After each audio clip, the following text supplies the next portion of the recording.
Penicillin, जिसका chemically classification beta lactam antibiotic के अंतर्गत ये आता है। तो आज हम डिटेल में पेनिसिलिन के बारे में ही डिस्कस करेंगे।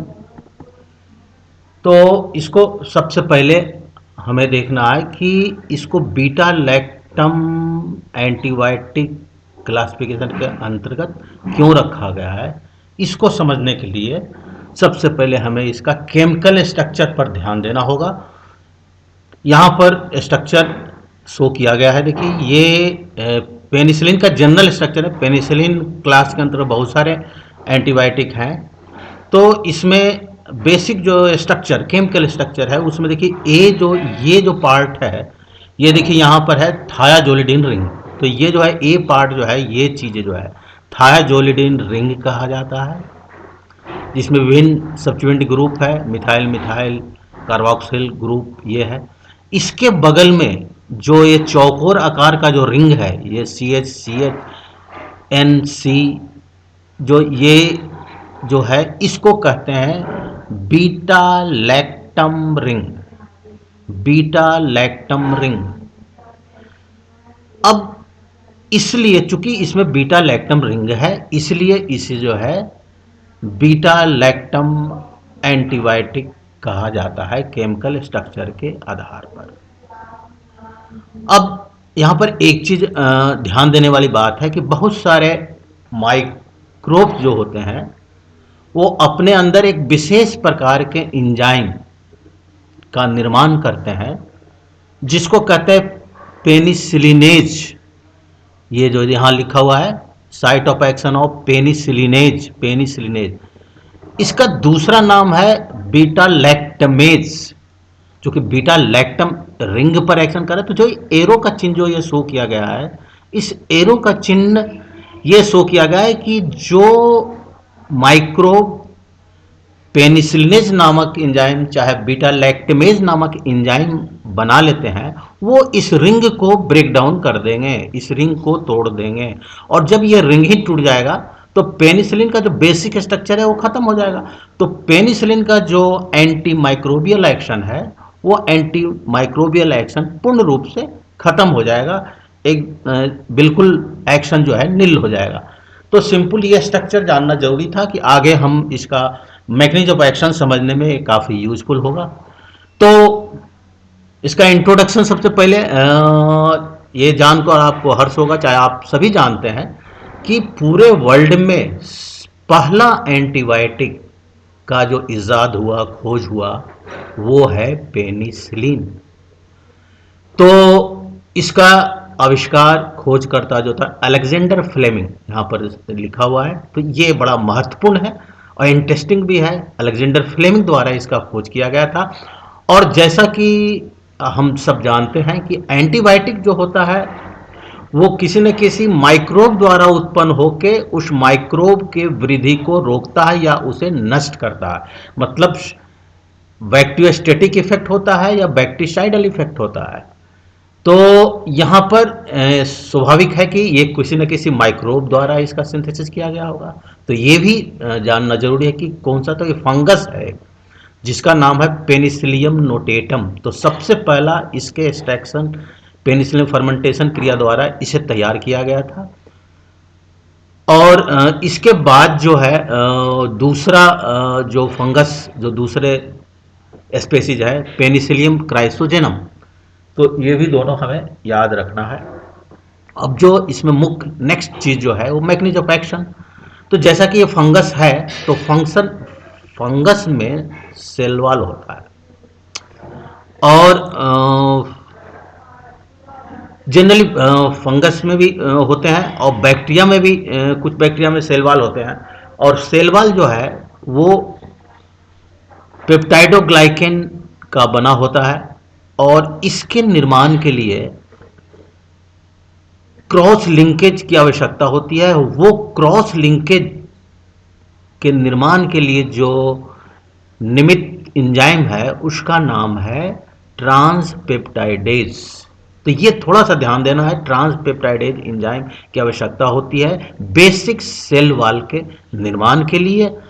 और यहाँ ये समझना कि जितने भी इस क्लास के पेनिसिलिन ग्रुप के एंटीबायोटिक हैं वो सभी इस एंजाइम को इनहिबिट करते हैं, इस एंजाइम को रोकते हैं, और इस तरह से जो है क्रॉस लिंकेज नहीं हो पाता है और फाइनली अल्टीमेटली सेल वॉल का निर्माण नहीं हो पाता है और बैक्टीरिया नष्ट हो जाता है, यानी इसका जो होता है बैक्टीसाइडल इफेक्ट होता है, ये इसका बैक्टीसाइडल इफेक्ट होता है।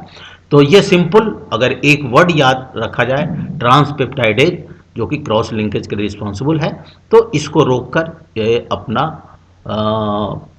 मैकेनिज्म ऑफ एक्शन प्रदर्शित करता है। नेक्स्ट जो है महत्वपूर्ण है वो एंटीबैक्टीरियल स्पेक्ट्रम। तो जनरली सबसे पहला एंटीबायोटिक था ये, तो मोस्टली इसका उपयोग प्रारंभ में जो है ग्राम पॉजिटिव इन्फेक्शन के लिए किया जाता था। मोस्टली वर्ड का हम प्रयोग कर रहे हैं, इसका मतलब ये है कि ये कुछ ग्राम नेगेटिव के लिए भी यूज होता था, लेकिन प्रायतः जो है ग्राम पॉजिटिव के लिए इसका प्रयोग किया जाता रहा है। तो इसमें जो स्पेक्ट्रम में हम देखें कौन कौन इन्फेक्शन के प्रति ये ज़्यादा प्रभावकारी है, ये यहाँ देखना है। तो ग्राम पॉजिटिव के लिए जो है स्ट्रेप्टोकोकाई, स्टेप्टोफाइलोकोकाई, नीमोकोकाई, ये हुआ। और कुछ ग्राम नेगेटिव के लिए बहुत ही इफेक्टिव माना गया उस टाइम गोनोकोकल इन्फेक्शन, गोनोकोकाई, मिनिंजोकोकाई, ये है। Plus gram positive bacilli type का जो है, जो रॉड शेप बैक्टीरिया होता है वो बैसिलाई कहलाता है, बैसिलस। तो उसमें डिप्थीरिया के लिए है, टेटनस के लिए है, सबटेलिस एंथेरेसिस के लिए है। तो इन सब में बहुत ही कारगर इफेक्टिव इसका है। इसके साथ साथ अन्य में भी इसका यूज पेनिसिलिन ग्रुप का किया जाता है। लिस्टेरिया हुआ, एक्टिनोमाइसीज हुआ, तो सेफलिस हुआ, ट्रिपोनेमा जो है इन्फेक्शन और सेफलिस के लिए होता है। तो इन सब में जो है इसका स्पेक्ट्रम पाया जाता है। अब है इसका जो पेनिसिलिन का जो है थेरेपेटिक यूज किन किन बीमारी में इसका प्रयोग किया जाता है। तो अगर इन्फेक्शन बैक्टीरिया का कॉजेटिंग बैक्टीरिया का नाम याद है तो उसी आधार पर इसका इन्फेक्शन यानी डिजीज का है। निमोकोकल इन्फेक्शन है तो निमोनिया इसका होगा, मेनिंगोकोकल है तो मेनिंजाइटिस हो गया, पेरिकार्डाइटिस हुआ, इंडोकार्डाइटिस हुआ, ये सब हार्ट से संबंधित है, फेरेंजाइटिस हुआ, स्कारलेट फीवर हुआ, ओटाइटिस मीडिया कान के इन्फेक्शन होता है उसका है, सेफलिस और गोनोरिया के लिए तो बहुत ही इफेक्टिव माना जाता है, आज भी माना जाता है, actinomycosis, anthrax, diphtheria, tetanus, gas gangrene. तो ये सब महत्वपूर्ण बीमारियां हैं जिसमें कि इसका प्रयोग किया जाता है।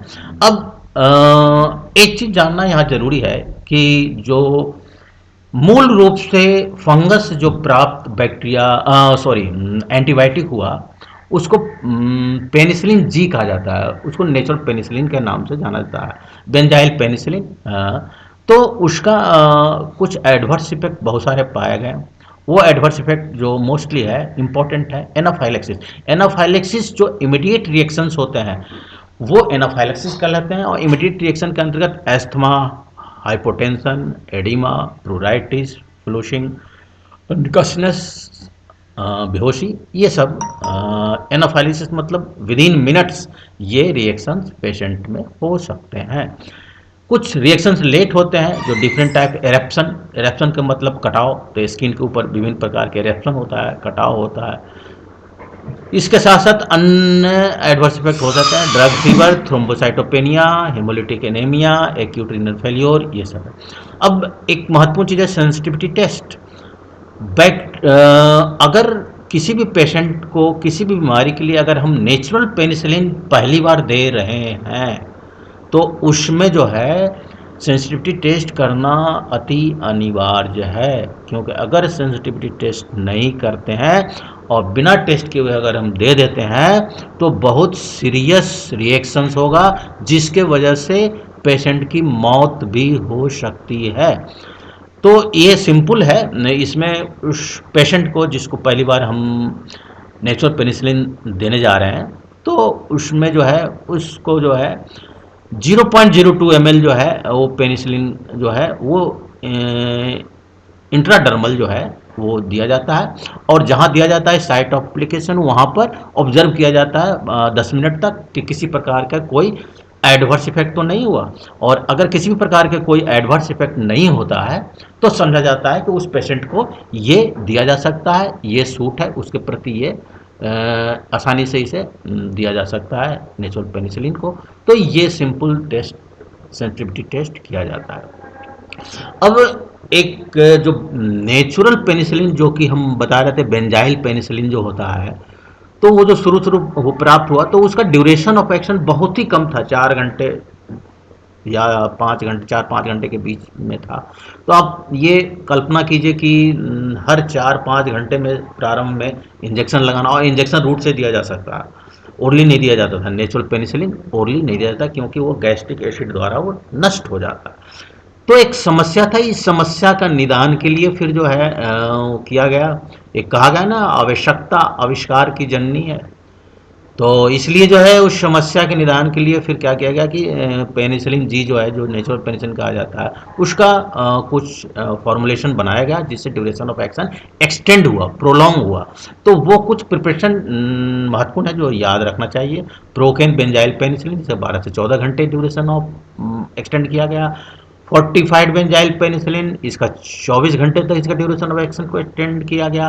प्रोकेन पेनिसिलिन जो कि आयली बेस में बनाया गया, उसको 72 घंटे तक उसका ड्यूरेशन ऑफ एक्शन पाया गया। और आज भी बहुत यूज होता है बेंजाथिन पेनिसिलिन। तो ये बेंजाथिन पेनिसिलिन जो है वो, जिसका ड्यूरेशन ऑफ एक्शन 2 से 3 सप्ताह तक होता है। यद्यपि ये इंजेक्शन बहुत ही पेनफुल होता है, लेकिन अगर एक बार इंजेक्शन लगा दिया गया तो कम से कम 3 सप्ताह तक के लिए इसका ड्यूरेशन ऑफ एक्शन, इसका असर रहता है। अब नेचुरल पेनिसिलिन, जैसा कि अभी हम डिस्कस कर रहे थे, नेचुरल पेनिसिलिन का आविष्कार हुआ, पहला आविष्कार था, लेकिन उसके साथ साथ बहुत सारे उसमें कॉम्प्लिकेशन थे, समस्याएं थे। तो जनरली जो कहा गया ना, आवश्यकता आविष्कार की जननी है। तो जो भी समस्या था, तो सबसे पहले ये देखते हैं कि क्या क्या समस्या था। तो हम पहले अभी डिस्कस कर रहे थे कि इसका ड्यूरेशन ऑफ एक्शन जो नेचुरल पेनिसिलिन था बहुत कम था, ये है। और फिर हम आपको बताएं कि इसको हम ओरली नहीं दे सकते हैं क्योंकि ये गैस्ट्रिक एसिड द्वारा डिस्ट्रॉय हो जाता है। तो और फिर जो है, अभी हम प्रारंभ में बताए थे कि पेनिसिलिनेज यानी बीटा लैक्टमेज कुछ माइक्रोब एंजाइम्स उत्पन्न करते हैं, तो उससे यहाँ एंटीबायोटिक जो है वो डिस्ट्रॉय हो जाता है, और जिसकी वजह से रेजिस्टेंस बहुत फास्ट डेवलप करने लगा। तो ये समस्या था, रेजिस्टेंस डेवलप करना। और जो नेचुरल पेनिसिलिन का था यानी बेंजाइल पेनिसिलिन, उसका स्पेक्ट्रम ऑफ एक्टिविटी बहुत ही छोटा, नैरो है। एनाफाइलेक्सिस अभी हम डिस्कस किए थे कि बहुत सीवियर इमीडिएट रिएक्शंस होते हैं, जिससे कि बहुत ही घातक पेशेंट के लिए होता है, और पेशेंट की मृत्यु भी हो सकता है यदि उसको कंट्रोल विद इन टाइम नहीं किया गया। तो एक बहुत बड़ा ये सीरियस समस्या था। फिर एक है कि इसका पहुंच जो है नेचुरल पेनिसिलिन का ब्रेन यानी सीएनएस में नहीं था। तो ये सब कुछ बेसिक था जिसके वजह से जो है सेमी सिंथेटिक पेनिसिलिन के निर्माण किया गया। तो जैसा कि उसमें हम प्रारंभ में जो स्ट्रक्चर बता रहे थे, एक बार पुनः हम स्ट्रक्चर पर ध्यान दें तो इसको आसानी से समझा जा सकता है।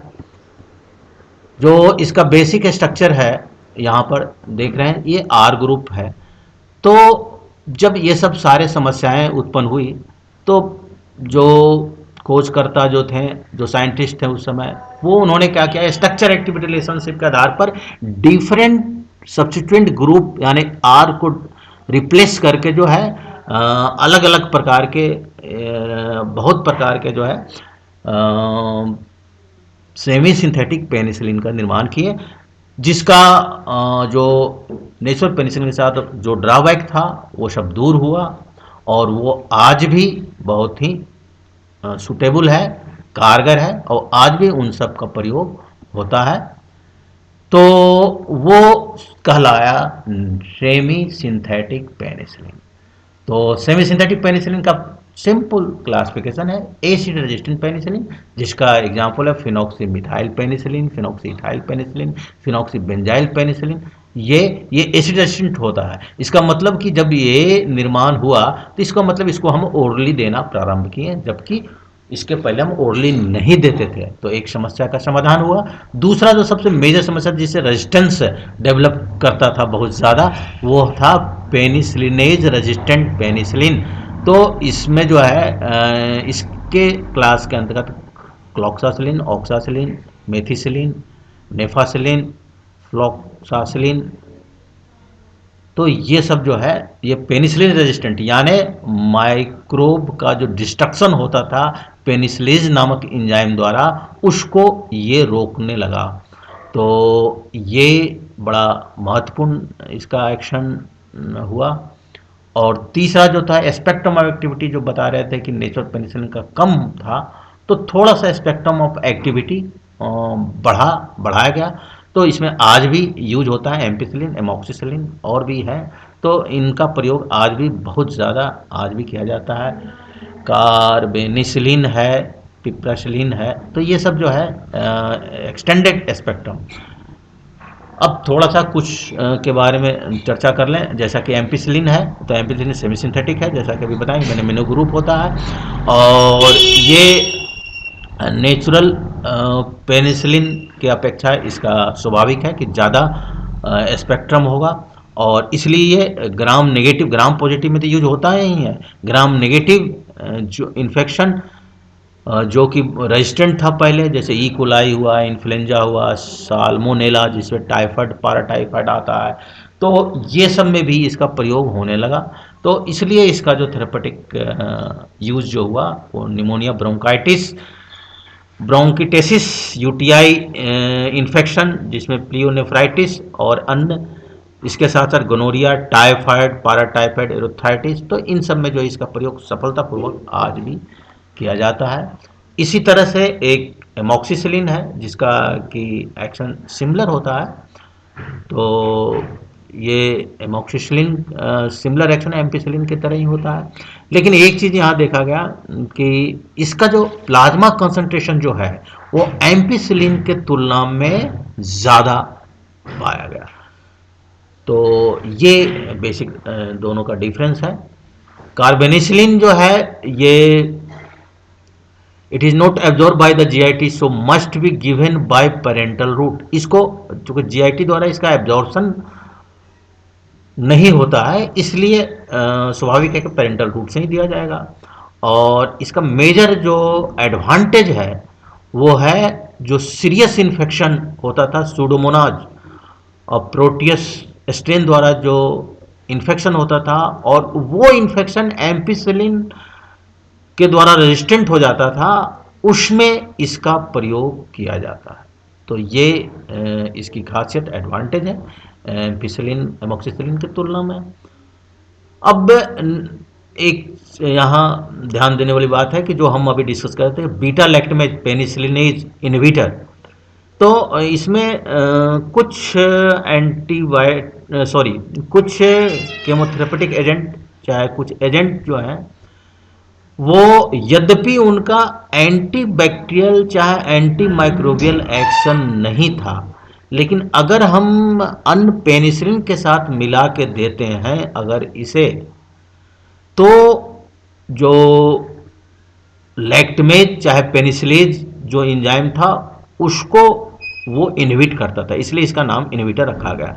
तो यही इसका है कि इसका क्लेबुनेलिक एसिड, तो इसलिए इसका स्वाभाविक है कि इसका अपना तो एंटीमाइक्रोबियल एक्शन नहीं है, तो लेकिन हाँ ये पेनिसिलेज चाहे लैक्टिमेज एंजाइम को इनहिबिट करेगा। तो इस तरह इसका कॉम्बिनेशन एमॉक्सिसिलिन के साथ दिया जाता है। इसी तरह दूसरा सल्वैक्टम है, सल्वैक्टम भी क्लेबुनेलिक एसिड की तरह ही है, और इसको जो है एम्पिसिलिन के साथ हम ओरली भी दे सकते हैं, पेरेंटली भी दे सकते हैं, कंबाइन रूप से देते हैं।